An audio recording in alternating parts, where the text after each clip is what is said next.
ဒီငယ်ရေအန်ဒီငယ်ဘာမှလဲလို့ဒီမှာခေါ်နေရလေ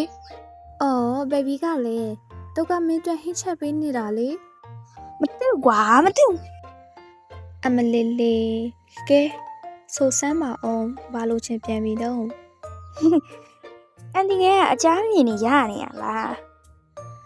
တုတ်ကလေးလေးကအဲ့ရုပ်လေးဖြစ်သွားရင်တိပရှင်တိပဘာလို့ချင်းလဲအန်တီငယ်ပါဝယ်ပေးရမလဲပြော ဟိုလေအန်ဒီငယ်အယုတ်လေးလိုချင်တော့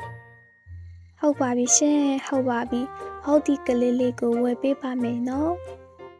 ဟုတ်အားကြောင့်အန်ဒီငယ်ကိုချစ်တာ အမေတကယ်ချွဲစီလေးတော့ မဟုတ်ပါဘူးငယ်ကအန်ဒီငယ်ရဲ့ကလေးလေးပါ ဟုတ်ပါပြီရှင်ဟုတ်ပါပြီအန်တီငယ်ရဲ့ကလေးလေးကချစ်စရာလေး အန်ဒီငယ်ဒါဆိုငယ်တို့မနေ့ကတော့ဝယ်ကြမလားညနေတော့ဝယ်ကြမလား ညနေခင်းကြရင်သွားကြမယ်လေ ဟုတ်